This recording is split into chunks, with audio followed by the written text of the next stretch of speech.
Sapono Putro.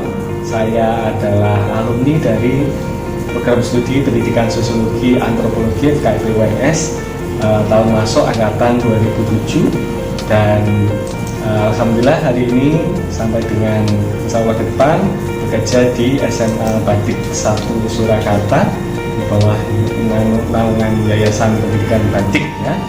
Dan pada kesempatan hari ini saya memberikan suatu bentuk kesan bahwa saya belajar di pendidikan sosiologi antropologi sangat luar biasa sekali, dan di sini ada kesempatan yang sangat hebat di mana saya bisa belajar mengenai kehidupan sosial, mengenai masyarakat lebih luas, dan tentu saja mengenai seluk-beluk di dalam permasalahan sosial.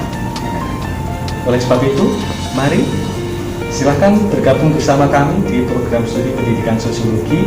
Kita akan melihat dunia luar lebih luas daripada apa yang kita lihat sebenarnya.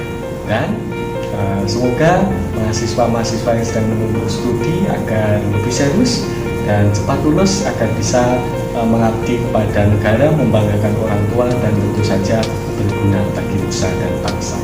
Harapan saya untuk prodi semakin berkembang, semakin menjadi prodi yang terbaik dan terbesar se-Indonesia, bahkan kancah internasional. Demikian dari saya sebagai perwakilan angkatan 2007. Sukses selalu bagi kita semuanya. Salam sosiologi. Assalamualaikum.